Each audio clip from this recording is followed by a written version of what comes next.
خدا اور محبت بائے ہاشم ندیم۔ قسط نمبر 24۔ میں نے شاکر کو یہ نہیں بتایا کہ میں نے رات کہاں گزاری تھی۔ اس کے تمام سوالوں کے جواب میں نے صرف ایک سوال کیا، تم مولوی صاحب کے گھر گئے تھے؟ وہاں کی کیا خبر ہے؟ شاکر میرا سوال سن کر خاموش سا ہو گیا۔ ہاں گیا تھا، مولوی صاحب تو اسی دن سے بستر پر پڑے ہیں جس دن سے وہ آپ کے گھر سے واپس آئے تھے۔ پورے گھر پر سوگ جیسی کیفیت طاری ہے۔ ایسے میں مجھے ان سے کوئی دوسری بات کرنا اچھا نہیں لگا، بس ان کی عیادت کر کے واپس چلا آیا۔ انہیں اس صدمے نے بالکل نڈھال کر دیا ہے۔ شریف آدمی کی زندگی بھر کا اثاثہ صرف اس کی غیرت ہوتی ہے بابا۔ اگر کوئی اس پر ہی وار کر دے تو پھر وہ صرف ایک جلتی پھرتی لاش بن کر رہ جاتا ہے۔ میں جانتا تھا کہ مولوی صاحب کے گھر پر اس وقت کیا قیامت گزر رہی ہوگی۔ شاکر نے اچھا ہی کیا کہ وہ بنا کچھ بات کیے وہاں سے واپس چلا آیا۔ اب میرے وہاں مزید بیٹھے رہنے کا کوئی جواز نہیں تھا، اس لیے میں بھی جانے کے لیے اٹھ کھڑا ہوا۔ شاکر نے میرا ہاتھ تھام لیا۔ کدھر کا ارادہ ہے حماد بابا؟ میں اب آپ کو کہیں نہیں جانے دوں گا۔ میری اب کوئی منزل نہیں ہے، جس طرف قدم اٹھیں گے چلا جاؤں گا۔ مجھے اپنے آپ کو پہچاننے کا ایک موقع ملا ہے، مجھے روک کر اسے ضائع نہ کرو، ورنہ میں ساری زندگی بابا تو کیا خود اپنے سامنے بھی نظریں نہیں اٹھا سکوں گا۔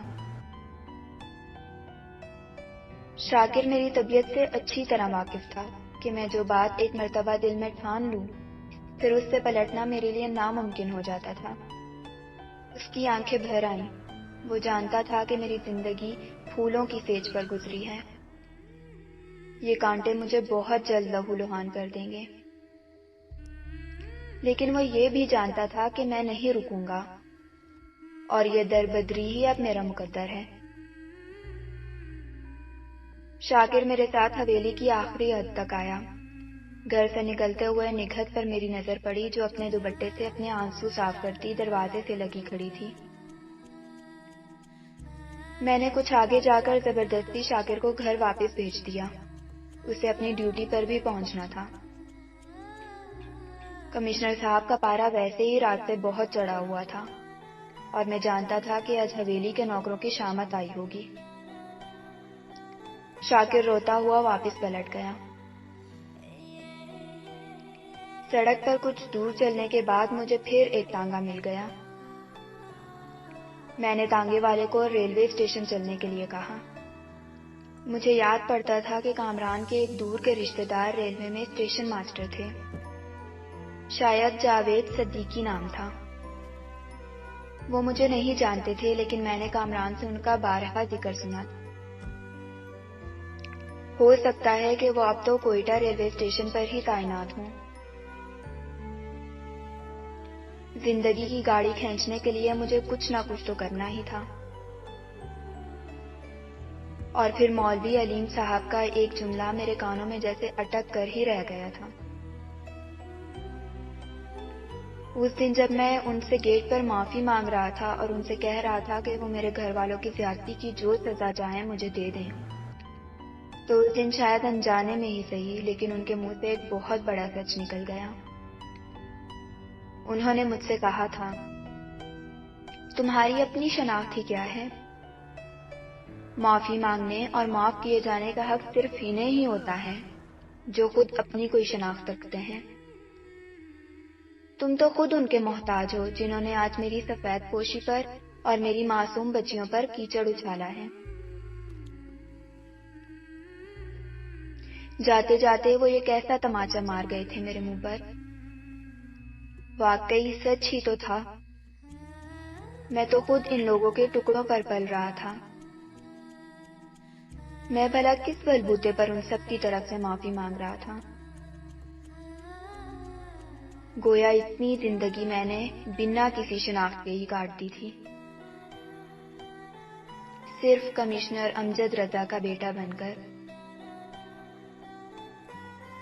میری معاشرے میں جو عزت تھی، وقار تھا، وہ سب کسی اور کی دین تھا، لیکن اب میں نے خود اپنی شناخت بنانے کا ارادہ کر لیا تھا۔ میں اب مولوی علیم کا سامنا تب ہی کرنا چاہتا تھا جب میرے پاس حماد رضا کے پاس اپنی کوئی شناخت ہوتی۔ اسٹیشن پر پہنچ کر میں نے جاوید صدیقی صاحب کا پوچھا۔ خوش قسمتی سے وہ ابھی تک یہیں تعینات تھے۔ میں اسٹیشن ماسٹر کے کمرے کے باہر کھڑا ان کے چپراسی کے باہر آنے کا انتظار کر رہا تھا، جو اندر میرے نام کی چٹ لے کر گیا تھا۔ کچھ دیر بعد مجھے اندر بلوا لیا گیا۔ جاوید صدیقی صاحب 50 کے پیٹے میں ایک بھرے بدن اور درمیانے قد کے معزز سے شخص تھے۔ سفید بالوں کو ایک طرف سے مانگ نکال کر سلیقے سے جما رکھا تھا، آنکھوں پر نظر کا چشمہ اور کان پر ایک بال پوائنٹ۔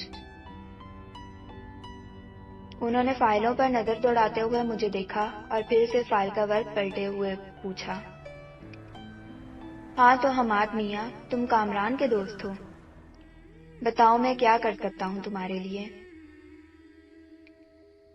جی سر، میں بے روزگار ہوں، اگر کچھ کام مل جاتا تو چاہے عارضی ہی صحیح۔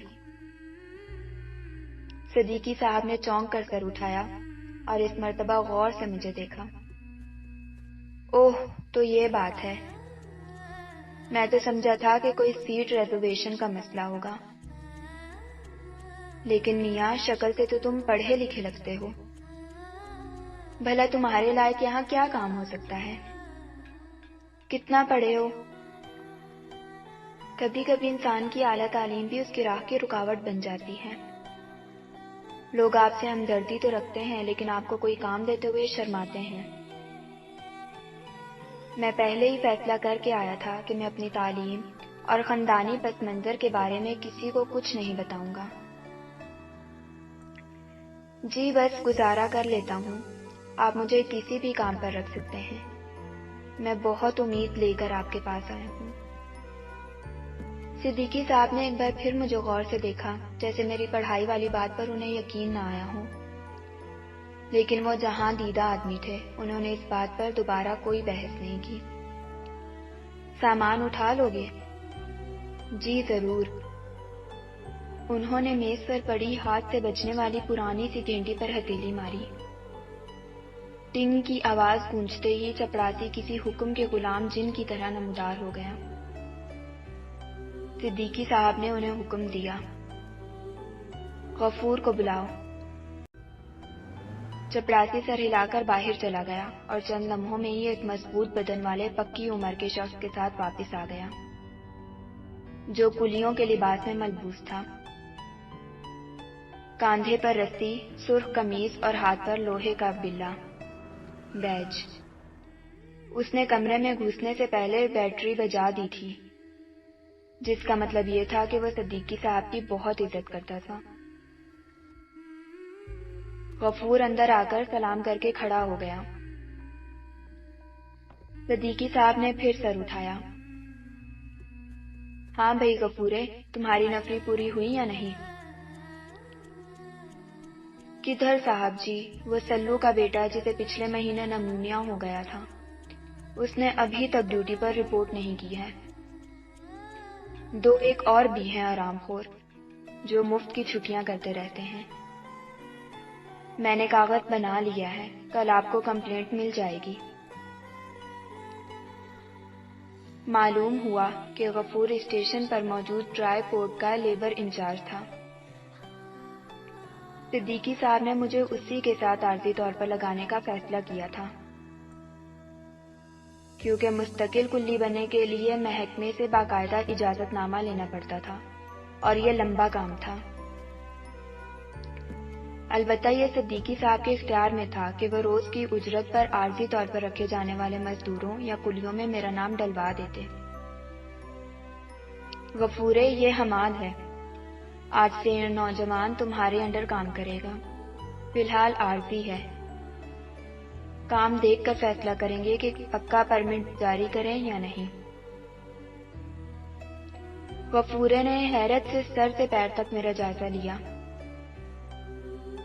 جانے میرے چہرے پر ایسی کون سی تحریر تھی کہ ان میں سے کوئی بھی مجھے مزدور تسلیم کرنے پر ہی ذہنی طور پر رضامند نہیں تھا۔ پہلے صدیقی صاحب اور اب یہ غفورہ۔ شاید عمر بھر کی خوشحالی از خود ہمارے چہرے پر ایک خاص تحریر اور ایک خاص چمک پیدا کر دیتی ہے۔ لگتا تھا یہ تحریر مٹتے مٹتے مٹے گی اور یہ چمک جاتے جاتے جائے گی۔ صدیقی صاحب نے جاتے جاتے مجھ سے کہا کہ کسی بھی وقت کوئی بھی مسئلہ درپیش ہو تو میں ان کے پاس آ سکتا ہوں۔ میں نے انہیں بتایا کہ میرے پاس رہنے کا فی الحال کوئی ٹھکانہ نہیں ہے اور میں اکیلا ہوں۔ صدیقی صاحب نے غفورے سے کہا کہ وہ 3rd کلاس والے ویٹنگ روم کے چپراسیوں کو میرے بارے میں بتا دے کہ میں رات وہیں بسر کیا کروں گا فی الحال۔ ویسے تو اس وقت گرمیوں کا موسم تھا اور رات پلیٹ فارم پر بھی گزاری جا سکتی تھی۔ غفورے نے سب سے پہلے میری وردی گودام سے نکلوا کر میرے حوالے کر دی۔ مجھے میری نئی شناخت کا پہلا نمبر بھی الاٹ کر دیا گیا۔ میری پہلی شناخت حماد، مزدور نمبر 137۔ بلکہ یہاں تو مزدوروں کو ان کے نام سے نہیں بلکہ ان کے نمبروں سے ہی پکارا جاتا تھا۔ میں بھی اب حماد نہ تھا، صرف ایک نمبر تھا، مزدور نمبر 137۔ بلکہ یہ تو اچھا ہی تھا، میرا نام بھی ان مزدوروں کے ناموں میں کسی بھی طرح نہیں سجتا تھا۔ اگر شناختی کارڈ کی نقل ریکارڈ میں جمع کروانے کی شرط نہ ہوتی تو شاید میں اپنا نام بھی بدل لیتا۔ ہر ریلوے اسٹیشن کی اپنی ایک الگ ہی دنیا ہوتی ہے، الگ ہی صبح شام ہوتی ہے۔ میں آج تک ہوائی جہاز سے ہی سفر کرتا چلا آیا تھا۔ میرا ٹرین کے سفر کا تجربہ صرف لندن اور یورپ کی ٹرینوں کا تھا۔ اپنے ملک میں تو میں نے کبھی ٹھیک سے ریلوے اسٹیشن بھی نہیں دیکھا تھا۔ اور تقدیر کا یہ کیسا پھیر تھا کہ میں آج اپنے ہی شہر کے ریلوے اسٹیشن پر مزدور بنا کھڑا تھا۔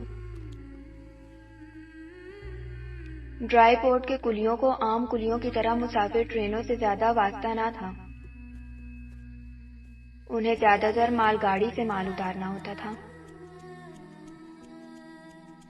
اس دن بھی کچھ دیر پہلے ہی پلیٹ فارم نمبر 2 پر مال گاڑی آ کر لگی تھی۔ غفورے نے تمام جزائیات طے ہو جانے کے بعد میری کمر تھپکی۔ چل بھئی جوان، لگ جا اپنی مزدوری پر، رب بھلی کرے گا۔ میں بھی دیگر مزدوروں کے گروہ کے ساتھ سامان ڈھونے پر لگ گیا۔ اس دن مجھے پہلی بار احساس ہوا کہ بوجھ کسے کہتے ہیں، اور صحیح معنوں میں بوجھ اٹھانے والے کا جسم کس طرح چٹکتا ہے۔ میں 2 پھیروں میں ہی ہلکان ہو گیا۔ غفورہ مجھے غور سے دیکھ رہا تھا۔ اس نے مجھے اپنے قریب بلایا اور ہنس کر کہا، کیوں بھئی جوان، لگتا ہے زندگی میں پہلے کبھی بوجھ نہیں اٹھایا۔ نہیں، مجھے عادت نہیں ہے، لیکن تم فکر نہ کرو، میں اپنے حصے کا کام پورا کروں گا۔ غفورے نے میرے ہاتھ پکڑ لیے اور میری ہتھیلیوں کو غور سے دیکھتے ہوئے کہنے لگا، او یار، غفورے کی نظر کبھی جھوٹ نہیں بول سکتی۔ یہ تو قلم کاغذ پکڑنے والے ہاتھ ہیں۔ یہ تو کہاں آ گیا ہے اپنی جوانی جلانے کے لیے میری جان؟ جا، چلا جا یہاں سے، ورنہ ہماری طرح ایک دن تیری زندگی بھی یہ بوجھ ڈھوتے ڈھوتے گل سڑ جائے گی۔ اپنی اس خوبصورت جوانی پر رحم کھا۔ میں نے مسکرا کر غفورے سے اپنے ہاتھ چھڑا لیے اور پھر سے کام پر لگ گیا۔ اس بیچارے کو کیا پتا تھا کہ جوانی تو زہرہ جبیں کی پہلی جھلک کی چنگاری سے ہی جل کر خاک ہو چکی تھی۔ اب تو صرف سینے سے اس آگ کی نشانی کے طور پر ہلکا سا دھواں اٹھتا باقی تھا۔ جس دن راکھ پوری طرح بجھ گئی، اس دن سینے سے یہ اٹھتا ہوا دھواں بھی ختم ہو جائے گا۔ ہماری ویڈیوز کو لائک اینڈ شیئر کریں اور ریڈ بٹن پر کلک کر کے ہمارے چینل کو سبسکرائب کر لیں اور آل نوٹیفیکیشن آن کر لیں تاکہ ہماری ہر نئی آنے والی ویڈیوز سب سے پہلے آپ کو ملتی رہیں، اور کمنٹ کر کے ہمیں بتائیں کہ آپ کو ہماری ویڈیوز کیسی لگیں۔